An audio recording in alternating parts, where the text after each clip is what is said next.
Surprise interculturelle. Intercultural surprises. Surpresas interculturais. Intersanskritic आश्चर्य. Surprise interculturelle. Sorpresas interculturales. Bonjour et bienvenue dans Surprise interculturelle, le podcast qui vous fait voyager et mieux comprendre les cultures du monde. Je suis Charlotte Courtois, conférencière en diversité culturelle et fondatrice de l'ONG Constellatio. Je vous propose de vous raconter des histoires et anecdotes de voyage où j'ai été surprise par des réactions ou des coutumes d'ici et d'ailleurs. Le but ? Découvrir ensemble ce qui est à la base de ces surprises pour savoir comment décoder, comment réagir et comment anticiper tout ça. Allez, je vous laisse découvrir l'épisode du jour. Bonne écoute! Pour fêter Noël comme il se doit, je vous propose cette semaine un format un peu spécial. Mes invités vont vous raconter comment est célébré Noël dans différents pays. J'espère que ça vous plaira. Pour ce deuxième épisode de Noël de Surprise interculturelle, j'ai le plaisir d'accueillir April qui vient Salut. Je viens du Texas. du Texas. Des États-Unis. On va parler de Noël aux États-Unis aujourd'hui et peut-être plus particulièrement au Texas, tu nous diras. Ma première question, c'est quel jour vous fêtez Noël ? On a une fête le 24 soir et puis on fête Noël le 25 le matin et le midi. On fait rien pour... on mange des restes pour le soir de Noël en fait. Donc c'est plutôt repas avec toute la famille, les cousins, les cousines, tout ça le 24. Et puis Alors, est-ce que tu peux nous expliquer, en gros, on va dire le 24, tu te réveilles le matin, tu peux nous décrire ce qui se passe dans la journée, c'est quoi les différentes étapes ? D'habitude, c'est juste, c'est assez casual en fait. Donc, on se prépare petit à petit pour le soir, les petites courses de dernière minute, des choses comme ça. Donc, il n'y a rien de très spécial. Peut-être quand le soleil va commencer à se coucher, on va se mettre tous en voiture et on va faire les tours en voiture des quartiers avec toutes les décorations de Noël. Souvent, c'était à San Antonio, chez ma grand-mère.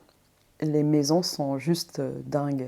Il y a tellement de lumière, tellement d'écho que tu peux passer vraiment 30 minutes, y aller à gauche et à droite et regarder toutes les maisons. Ah, génial. Mais ça me fait penser, tu peux nous parler des Christmas carols, genre les chants de Noël ? On voit ça dans tous les films américains, mais c'est vrai, il y a vraiment les gens qui passent de porte en porte à chanter ou pas ? Oui, c'est vrai. En fait, je me souviens un petit peu plus quand j'étais plus petite. Ça a devenu moins et moins courante, en fait. Et souvent, ça se déroule quelques jours avant Noël, pas forcément la jour Noël, le 25.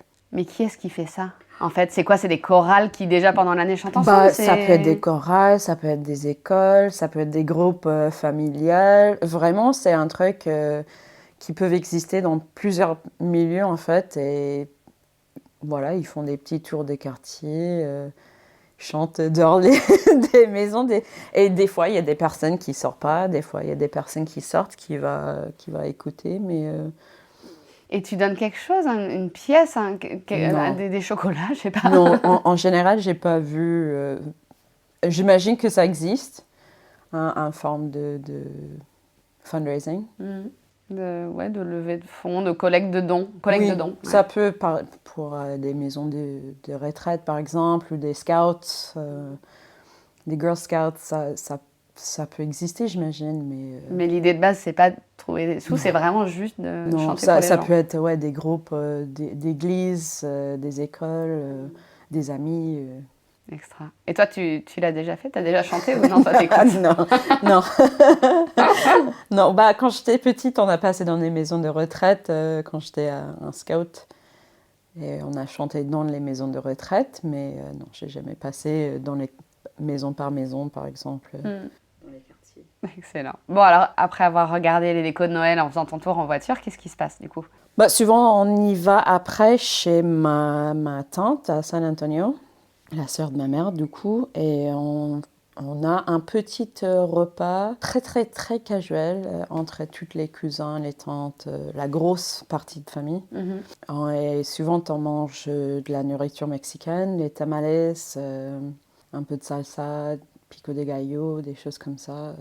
Et vous préparez ensemble ? Ou qui est-ce qui fait à manger ?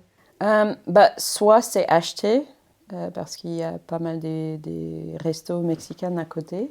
Et puis, c'est ma tante et ses filles qui préparent les restes. Et du coup, après, on mange tout ensemble. Souvent, il y a un match de football américain sur la télé ou quelque chose comme ça. Et puis, on joue des jeux, soit quelque chose absolument absurde, un échange de White Elephant, c'est ce qu'on appelle des cadeaux moins de 5 euros, moins 5 dollars. Ce qu'on appelle Secret Santa en général. Oui, mais c'est drôle, en mode tout le monde va se mettre en cercle. Ouais.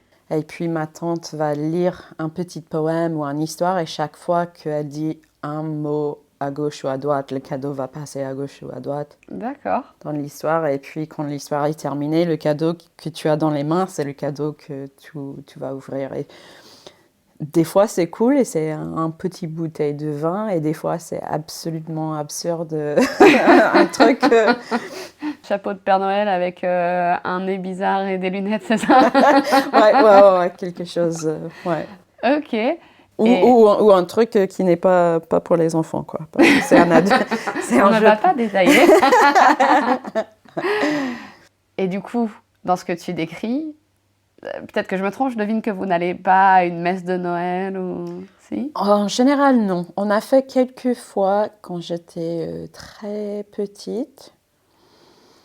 Je dirais vers 6-7, quand j'avais 6 ou 7 ans, on était dans une église catholique, mais en général, ma famille est chrétien baptiste. D'accord. Comment ça se dit en français?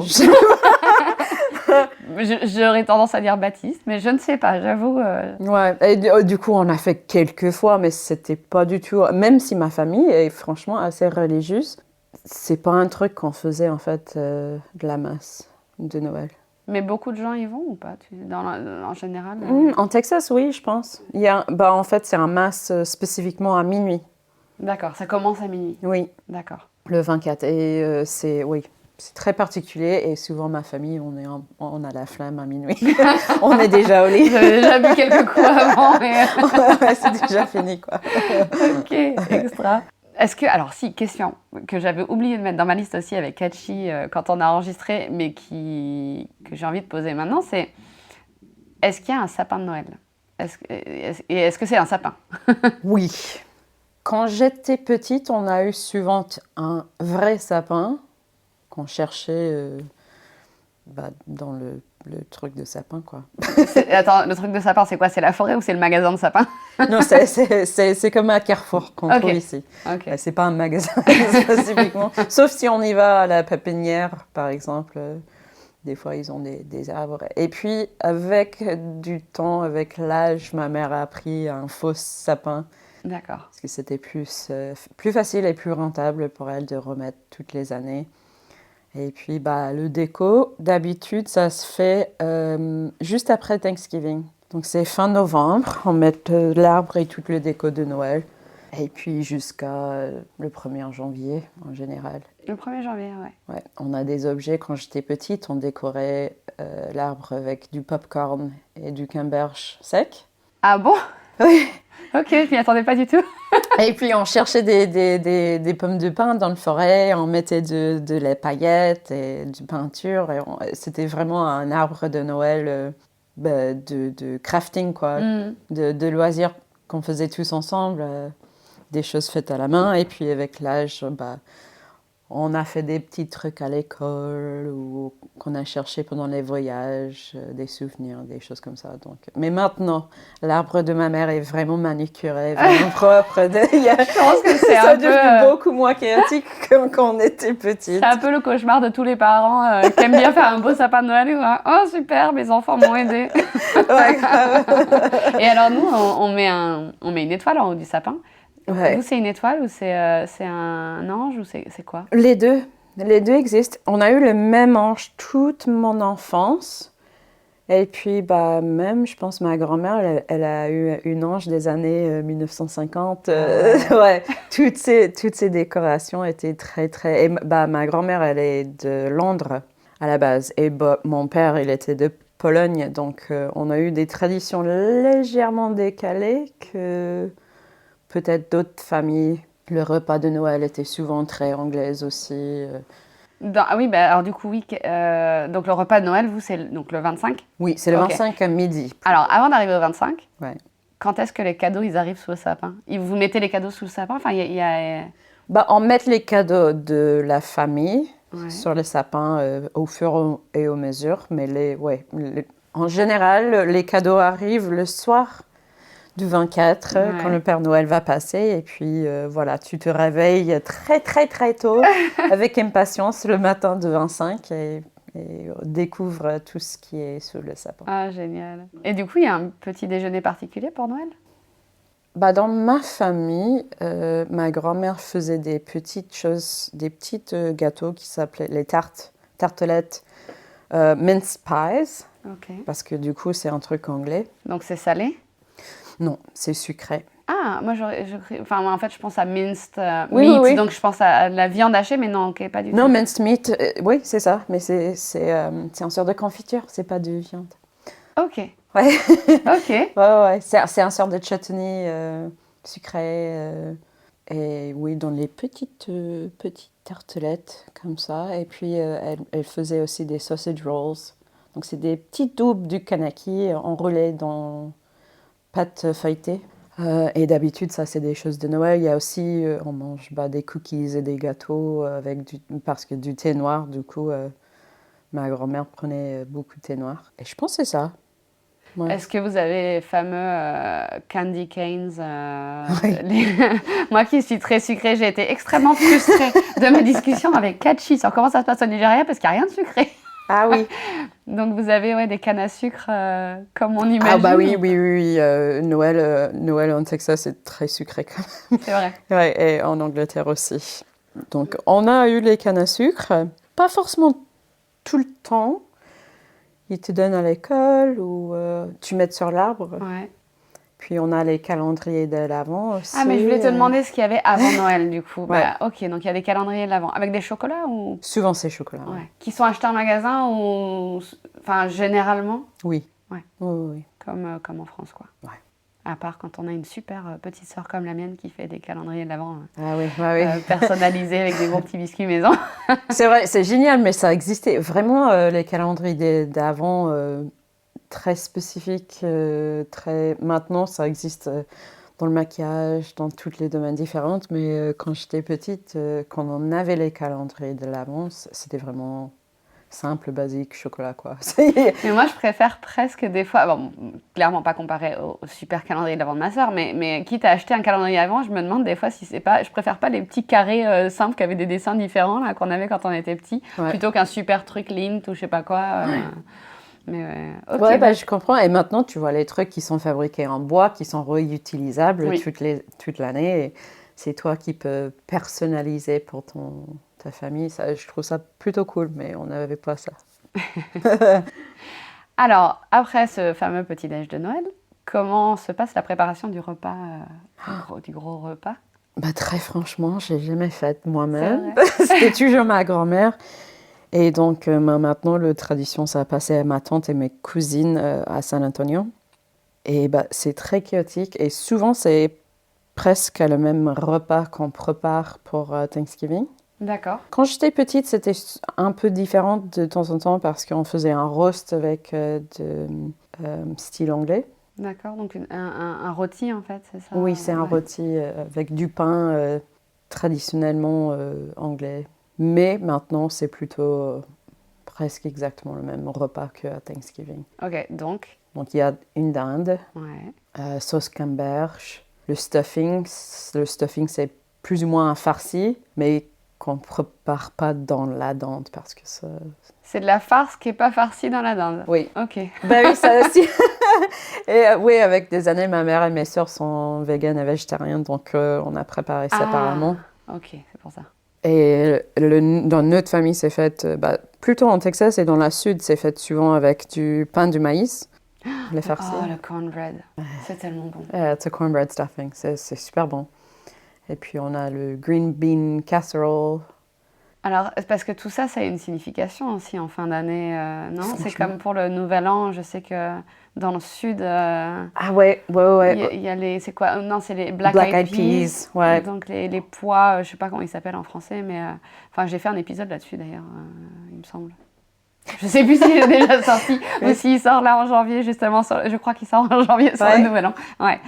Ça c'est aussi, le 31, il faut manger le 1er janvier du coup pour la Nouvelle An. C'est pour apporter la bonne heure.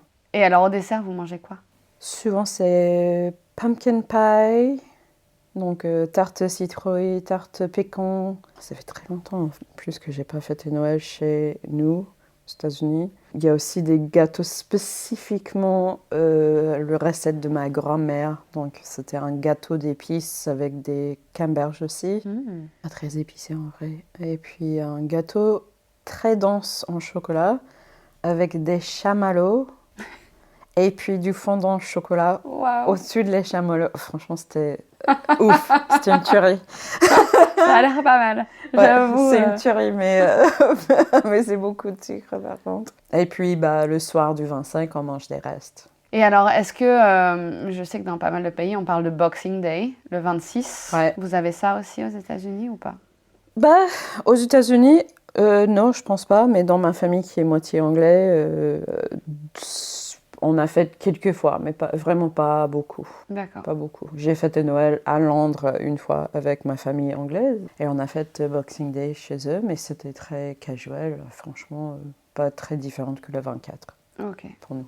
Et du coup, le 25, c'est juste la famille, on va dire, nucléaire? C'est juste les parents et les enfants? Ou comment... Parce que tu disais qu'il y avait les cousins, cousines, les oncles et tantes, etc. Ouais, souvent, toute ma famille est quasiment à San Antonio, donc ils faisaient très tôt le matin avec les cadeaux chez eux séparément. Mais sauf que ma famille et la famille de ma tante, l'autre sœur de ma mère, venaient de Del Rio. On dormait chez ma grand-mère. Donc on faisait toujours avec ma grand-mère, avec ma famille et la famille de ma tante Chris. Et puis plus tard dans la journée, les autres parties de famille à San Antonio nous rejoignaient. Nous rejoignez. Nous rejoignaient dans l'après-midi ou à midi pour manger. D'accord. Est-ce qu'il y a plusieurs manières différentes de fêter Noël, tu penses, aux États-Unis? Parce que c'est quand même un très grand pays avec des traditions qui sont carrément. extrêmement, variées. Oui, c'est infini en fait. Il y a tellement. Bon, forcément, dans chaque famille, c'est un petit peu différent. Ouais. Mais Ouais. Le repas de Noël est souvent très similaire pour toutes les familles. D'accord. Mais après, ça change. Surtout à Texas, on a beaucoup d'influence sur la culture mexicaine et il y a beaucoup de familles mexicaines. Donc, ça va être forcément un peu différente pour toutes les familles. Notre famille, c'est très, très, très casuel. C'est pas très formal, c'est pas très religieuse non plus. Il fait quand même, je me posais la question, il fait quand même froid à cette période de l'année au Texas ou pas tant que ça? Ça dépend des années, mais souvent pas très, très froid. Il y a des années où ça va être comme ici, où il fait 4-5 degrés, il fait assez frais. Mais il y a des années où on peut être en short. Il y a une piscine chez ma tante et on peut se mettre dedans après. Donc Ah oui. ça dépend des années. Ok. Est-ce qu'il y a d'autres choses qui se font avant Noël, en dehors du calendrier de l'Avent et des Christmas carols du coup Souvent, il y a des petits spectacles dans les écoles, où il y a des petits marchés, mais pas de la même manière qu'on a ici en France. Ouais, il n'y a pas des marchés de Noël comme on a nous. Pas tant que ça. Peut-être que, comme tu as dit, les États-Unis, c'est tellement grand que je suis sûre que ça existe quelque part. Mais avec mon expérience, on n'a pas fait énormément de choses à part des décos. Et des fois des films. Il y a des films très spécifiquement... Des films de Noël américains. Ouais, qui sont regardés toutes les ans. Ouais. Et si, alors moi j'ai vécu un truc aux États-Unis, je sais pas si ça se fait aussi au Texas ou je sais pas si c'était juste dans cette ville-là. Moi c'était à Bryson City du coup. Il y avait un défilé où tu avais les écoles du coin, des musiciens, il y avait les militaires, il y avait les monster trucks. Ça me dit quelque chose peut-être à Galveston que j'ai vu 1 ou 2 fois. Et il y a aussi un festival Dickens on the Strand. Dickens, c'est comme l'écrivain. L'écrivain Charles Dickens, ouais. Et donc, tout le monde se déguise en déguisement de l'époque. Il y a un festival, il y a de la nourriture. C'est vraiment tout le centre-ville est transformé en Dickens. Génial. C'est super cool. Mais à San Antonio, je ne me rappelle pas trop parce que j'étais très petite. D'accord, donc a priori, c'est pas un truc qui se fait dans toutes les villes où il y a Non, une je marche de pense Noël, pas. quoi. Je pense pas. Ok, génial. Je suis trop contente que tu nous aies partagé tes traditions. Merci. Et pour terminer l'épisode, après t'avoir évidemment remercié, merci beaucoup d'être là. Je ne l'ai pas dit en début d'épisode, je me suis dit, mince, je n'ai même pas fait un bon accueil à ça April dans mon fait plaisir. podcast. Ça fait plaisir. Mais pour terminer l'épisode, est-ce que tu peux nous souhaiter Joyeux Noël en anglais, comme tu le ferais à la maison? Ah oui, ben en fait, ouais, il y avait une version de Jingle Bells qui était adaptée pour San Antonio quand j'étais bon? petite. Mais maintenant, now I'm trying to think about it. Avec la pression, est-ce que... Jingle bells, taco shells, chili peppered lights. Oh, what fun it is to walk around the river, walk at night. Santa suits with cowboy boots, Lone Star Christmas cheer. Trees that glow and friends, you know, you can't beat Christmas here. Et on chantait ça quand j'étais petite, en fait. Mais ouais. But anyways, I guess en Angleterre, ils vont dire Happy Christmas. Et puis chez moi, c'est just a very, very Merry Christmas. Thank you. Merci beaucoup, April. Ben, merci à toi, Charlotte. C'était cool. Merci d'avoir écouté cet épisode jusqu'au bout. J'espère qu'il vous a plu. En cette fin d'année, je vous invite à soutenir l'ONG Constellatio, dont je suis fondatrice, qui éduque les enfants à la paix et à la beauté de notre diversité culturelle depuis bientôt 14 ans. Découvrez ce que nous faisons et faites un don sur le lien dans la description de cet épisode. À la semaine prochaine pour un nouvel épisode de Surprise interculturelle.